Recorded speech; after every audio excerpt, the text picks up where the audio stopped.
Government నుంచి 7 lakhs వరకు free insurance ప్రతి ఎంప్లాయీకి అవైలబుల్గా ఉంది. కానీ ఈ విషయం గురించి మీకు తెలుసా? చాలామందికి తెలీదు.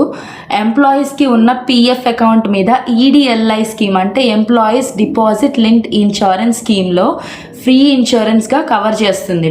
ఇప్పుడు ఇంపార్టెంట్ పాయింట్ ఏంటి అంటే మీకు ఎంత ఇన్సూరెన్స్ అమౌంట్ వస్తుంది అనేది సింపుల్గా ఎలా క్యాలిక్యులేట్ చేసుకోవాలి అని. క్యాలిక్యులేషన్ ఏంటంటే లాస్ట్ 12 months యావరేజ్ శాలరీని ఇంటూ 35 చేయండి.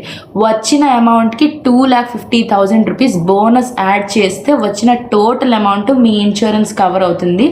మ్యాక్సిమం 7 lakhs వరకు ఇన్సూరెన్స్ అవైలబుల్గా ఉంటుంది. ఇఫ్ ఇన్షూర్డ్ ఎంప్లాయీకి ఏదైనా రీజన్ వల్ల డెత్ జరిగితే పాలసీ హోల్డర్ యొక్క నామినీ అంటే ఫ్యామిలీ మెంబర్స్కి ఈ insurance amount insurance company pay చేస్తుంది.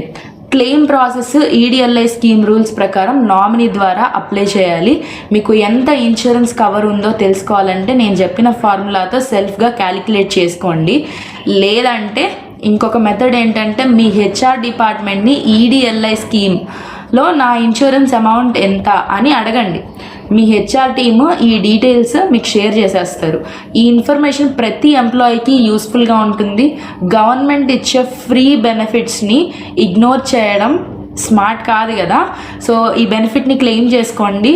మీరు మీ రైట్స్ని ఫైట్ చేయండి, ప్రొటెక్ట్ చేసుకోండి మీ ఫ్యామిలీని. ఇన్ఫర్మేషన్ ఇచ్చాము. సో నెక్స్ట్ సబ్స్క్రైబ్ చేసేయండి, వీడియోని షేర్ చేసేయండి. మీ కొలీగ్స్ అందరికీ తెలియాలి ఈ విషయం.